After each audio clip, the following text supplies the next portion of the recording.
চাকরি প্রত্যাশী আমার ভাই ও বোনেরা, আশা করি আপনারা সকলে ভালো আছেন। আমিও ভালো আছি।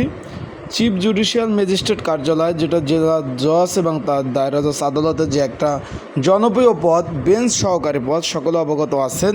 তার কিন্তু পরীক্ষার সময়সূচি প্রকাশ করে দিয়েছে। আপনারা সকলেই যারা পরীক্ষার্থী রয়েছেন অলরেডি কিন্তু অ্যাডমিট কার্ড ডাউনলোড করেছেন। আগামী 16 মে 2026 তারিখ পরীক্ষা অনুষ্ঠিত হবে। বিকাল 3:30 থেকে শুরু পরীক্ষা, সকলে অবগত আছেন। 4:05 শেষ, মানে 35 মিনিট পরীক্ষা।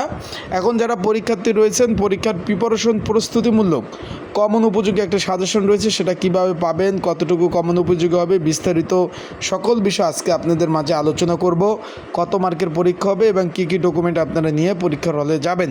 তার আগে বলে দেয়, আপনারা যারা আমার ইউটিউব চ্যানেলে নতুন, তারা অবশ্যই আমার ইউটিউব চ্যানেলটা সাবস্ক্রাইব করে রাখবেন, লাইক বাটনটা ক্লিক করে রাখবেন এবং আপনাদের কোনো যদি মূল্যবান কোনো মন্তব্য থাকে সেটা আপনারা অবশ্যই প্রকাশ করতে পারেন। এখন বিষয়টা হলো, বা এখানে পরীক্ষাটা হবে এমসিকিউ। আবারও বলতেছি, যারা পরীক্ষার্থী বা ক্যান্ডিডেট রয়েছেন, পরীক্ষাটা হবে এমসিকিউ আকারে পরীক্ষা অনুষ্ঠিত হবে।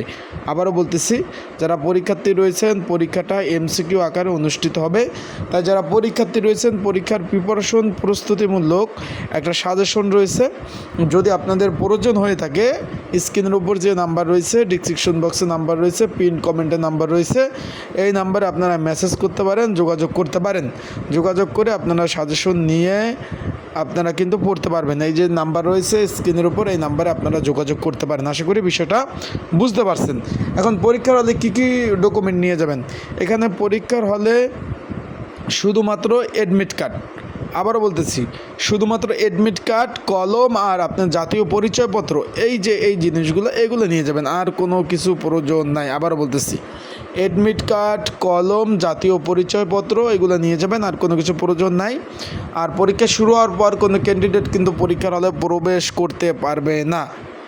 আবারও বলতেছি, যারা পরীক্ষার্থী যারা রয়েছেন, এখানে 50,000-এর মতো পরীক্ষার্থী পরীক্ষা দিবে। তাই আপনারা অবশ্যই পর্যাপ্ত পরিমাণ সময় নিয়ে পরীক্ষার হলে যাবেন। পরীক্ষা কিন্তু শুরু হয়ে গেলে কিন্তু আপনারা পরীক্ষার হলে ঢুকতে পারবেন না। তাই আপনারা অবশ্যই কিন্তু প্রিপারেশন নিয়ে সময় নিয়ে বের হবেন। তা ভালো থাকুন, সুস্থ থাকুন। আর যাদের সাজেশন প্রয়োজন আছে তারা অবশ্যই মেসেজ করেন, যোগাযোগ করে সাজেশনগুলো নিয়ে আপনারা পড়তে পারবেন। আবারও বলতেছি, যাদের সাজেশন প্রয়োজন আছে তারা অবশ্যই যোগাযোগ করে মেসেজ করে সাজেশন নিয়ে পড়তে পারবেন। এই স্ক্রিনের উপর যে নাম্বার রয়েছে এই নাম্বারে।